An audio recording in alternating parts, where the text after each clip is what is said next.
Hi, everybody. Kathy Feltz here, And I'm Jody Pear. and we're talking to you today. We're going to do a little bit of talking about the Simple Abundance book that we both love. Look at that. And the passage we're going to talk about today is May 8th. So we know it's not May 8th right now, but this is just a passage that touched us both. And so, Jody, go ahead and take it away and tell everybody how it struck you. Oh my gosh, it's so good. This book is just amazing, just so touching. So I'm only going to read the very first quote at the moment because I will do a separate recording attached to the end of this video where I read the entire essay or passage or whatever the heck these are. I don't know.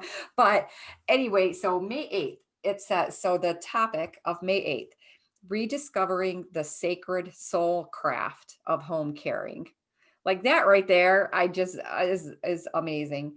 And then it goes into a quote by Thomas More, and it says, "The ordinary arts we practice every day at home are of more importance to the soul than their simplicity might suggest." And it just gets better. I just, so when I read this, so first of all, the word soul craft, I don't know that that's a word I've heard. And I just love that. And then tied to home caring, oh my gosh. But so she talks about, Sarah talks about it on that day about how well, I don't even know. I don't even want to remember, try to suggest that I remember the era that she's talking about, but the craft of home caring and that is it kind of is a lost craft or a lost art. But I'm so grateful. I mean, that my mom loves caring for the home, and so that is like instilled in me naturally. She did teach me how to make the bed, and that this is something that you do every day when you get out of bed. And I mean, people have very differing opinions about that, but I'm so glad that she instilled that in me, because I mean, I still do that to this day. um, because I love how my room looks when things are all organized and kind of tidy. It makes me feel good when I walk into my bedroom throughout the day. So that's one of the things. But another thing that this reminded me of is, since I was a kid, I have been decorating my bedroom. And I was outside playing and doing normal things, that other kids do, but I was saving my allowance to buy things for my bedroom. And my parents had built shelves, like display shelves in my room. And I had Avon bottles and birds and angels. Some stuffed animals, but I never was, I was never really big into stuffed animals, but primarily it was angels and birds. And those are things that people would buy for me for gifts. And it was like, I got clothes too, and I think so, some normal things that other kids were getting, but people knew since I was a kid that these things were important to me. And you might even notice over here, there's angels up there.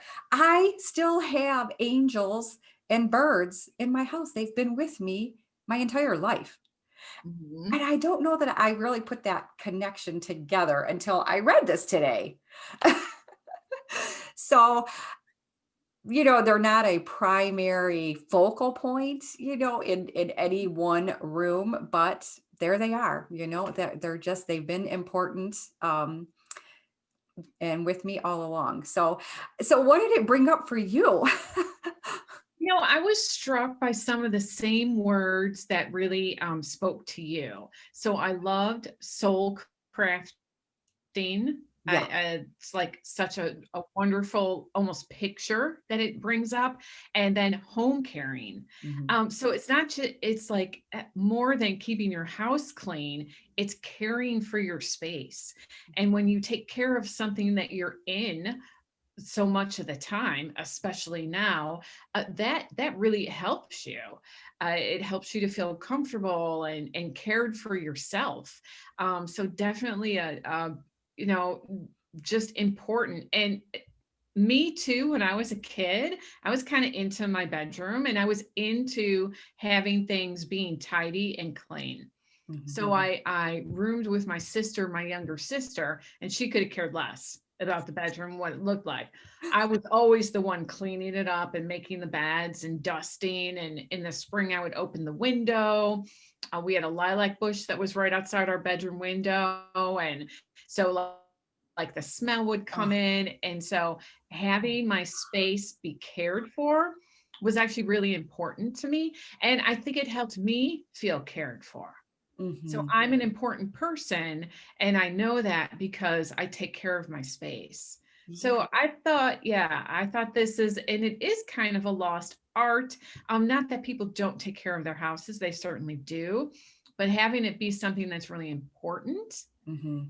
and kind of shining the light on that importance, that I think that was what was different in this passage that Sarah wrote. So yeah, I really enjoyed it too. So today, when you smell lilacs, like, do you love lilacs? And does it take you back to your childhood?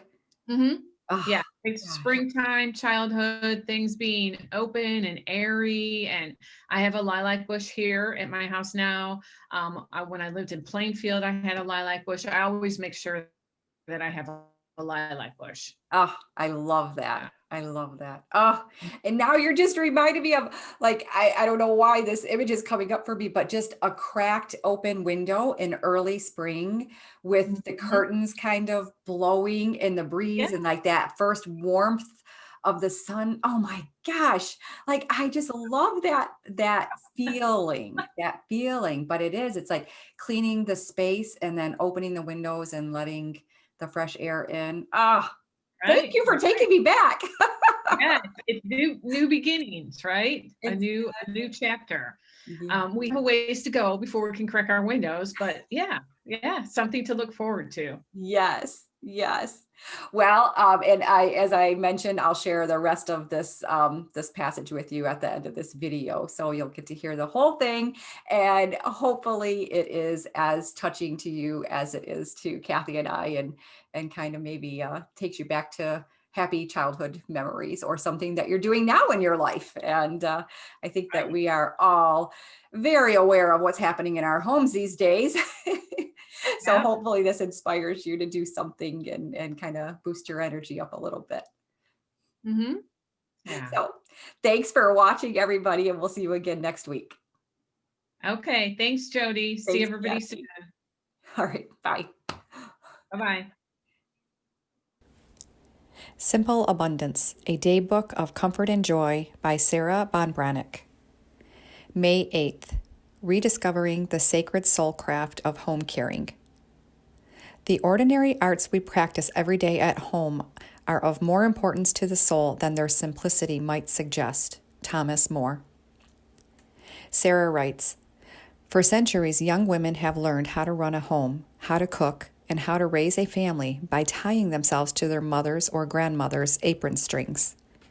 George Eliot tells us in her novel, The Mill on the Floss, there were particular ways of doing things in the Dodson family, particular ways of bleaching the linen, of making the cowslip wine, curing the hams, and keeping the bottled gooseberries, so that no daughter of that house could be indifferent to the privilege of having been born a Dodson rather than a Gibson or a Watson. Unfortunately, I wasn't born a Dodson. Nevertheless, when I was a senior in high school, I won a Homemaker of Tomorrow award. This greatly amused and perplexed the nuns who taught me, considering that home economics was not even part of their curriculum. It also absolutely stunned my mother, who knew the state of my bedroom and her continual struggle to get me to clean it. But I had won the contest, which was based on an essay and not on a bake-off, by writing about the importance of homemaking as an endangered calling. This was in 1965, when the rumblings of the feminist movement were starting to be heard across the land. In the mid-1960s, you didn't prepare your daughter for life as an adult by teaching her how to make a bed, sort white from colored laundry, organize a closet, or make a meatloaf. Instead, many mothers handed out copies of The Feminine Mystique after they had finished reading it themselves. Now, 3 decades later, women know how to start successful mail order companies, launch banks and new magazines, walk in space, trade securities on Wall Street, close million-dollar movie deals, get elected to national office, anchor the nightly news, write Supreme Court decisions, and win Nobel Prizes. We can secure financing, create, innovate, delegate, and negotiate. But we're also running to the grocery store on our way home from work with tired, cranky children in tow, washing the laundry when everyone in the family has run out of clothes to wear, and searching for a place to sit down comfortably at the end of a long day in the midst of overwhelming pandemonium. Many women today run businesses but don't have a clue how to run their own household competently, which is one of the reasons we have run ragged. The time has come for us to look deep within, reconsider how caring for our homes can be an expression of our authenticity. We may not know how to bleach linen, make cowslip wine, cure ham, or bottle gooseberries, but it's not too late for us to rediscover the sacred soul craft of home caring. Creating a comfortable, beautiful, well-run home can be among our most satisfying accomplishments, as well as an illuminating spiritual experience. Like sweat equity, channeling your time and creative energy closer to home will produce a big emotional return for yourself and those you love.